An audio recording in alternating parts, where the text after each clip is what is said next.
Hello and thank you for joining us on a live TV news at this hour. I am Elizabeth Mutfuang. The headlines. The Odua People's Congress and Amotekun only need 3 weeks to flush out gunmen terrorizing Lagos-Ibadan Expressway, says Gani Adams. On PDP's crisis, Nyesom Wike's G5 hits major setback as one governor reportedly courts Atiku ahead of polls. On the foreign scene, China shortens quarantines as it eases some of its COVID rules. Confederation of African Football backs FIFA's plea to shun human rights issues in Qatar. Live TV. And now the news in detail. The Ààrẹ Ọ̀nà Kakanfò of Yoruba land, Gani Adams, has said terrorists should not be allowed to take over the Lagos-Ibadan Expressway. It was reported that gunmen suspected to be kidnappers attacked passengers traveling along the Lagos-Ibadan Expressway on Tuesday and Wednesday. According to one of the passengers who traveled on the road, the gunmen wore military uniforms when they struck shortly before Shagamu on the expressway. The passenger said the gunmen emerged from the bushes and started shooting sporadically at a commercial bus loaded with passengers. Reacting to the development, Adams, in a statement on Thursday issued by his media aide, Kehinde Aderemi, said the road is the most strategic road in the southwest. He also called on the governors Seyi Makinde of Oyo State, Dapo Abiodun of Ogun State, and Babajide Sanwo-Olu of Lagos to give Amotekun, the Odua People's Congress, and other local security outfits 3 weeks to flush out the gunmen terrorizing the expressway. The Ààrẹ Ọ̀nà Kakanfò said he is worried about the increase in cases of kidnapping and attacks on travelers along the expressway in the last few days.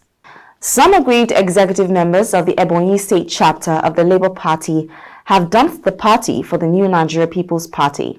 The media understands that the defection was because of some crisis in the Labour Party concerning the running of the party's affairs by the party's leadership.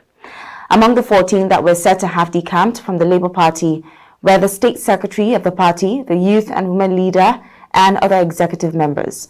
The New Nigeria People's Party gubernatorial candidate in the state, Professor Chris Adolawam, disclosed this during a town hall meeting the party held at Abakaliki, the state capital. While addressing the party's national leadership, including the presidential candidate of the party, Musa Kwankwaso, at the meeting, Adolawam welcomed the decampees to their midst. One of the aggrieved governors, known as the G5, supporting the Rivers State Governor Nyesom Wike against the People's Democratic Party and its presidential candidate Atiku Abubakar, may soon abandon the group, causing a major setback, according to reports.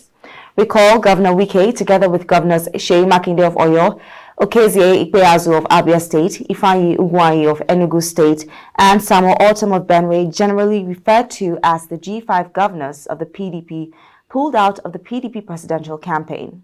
The aggrieved governors claimed that the national chairman of the party, Iyorchia Ayu, had promised that he would resign his position if a northerner emerged as a presidential candidate of the PDP. They demanded the resignation of Ayu as a condition to support Atiku in 2023.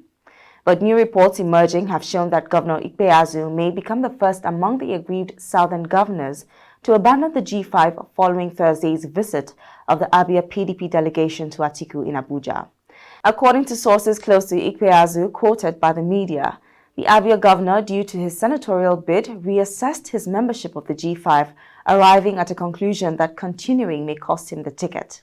Although while Ikpeazu has not formally announced his withdrawal from the G5, a close aide disclosed that it has become difficult to tell where the governor's loyalty lies because he associates with the G5 in public but allegedly works against the group's interests by indirectly courting Atiku behind his colleagues.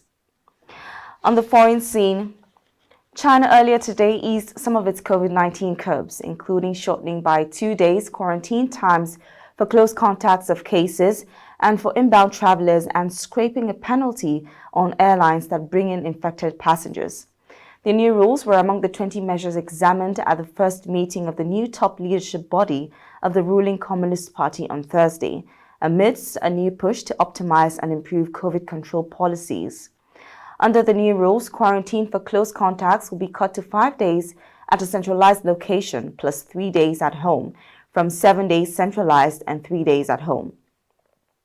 A similar shortening of quarantine rules was made for inbound travelers according to the revised rules which the National Health Commission published on its website. The suspension of international flight routes due to the detection of infected passengers was also abolished, while for inbound travelers, the pre-departure COVID-19 test requirement was cut to once in 48 hours from twice.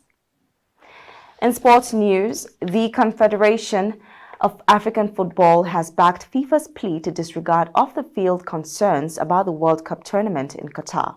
Since the finals were given to Qatar in 2010, there have been debates about the country's treatment of migrant workers and its criminalization of same-sex partnerships, which are among the concerns that have raised the greatest alarm all over the world.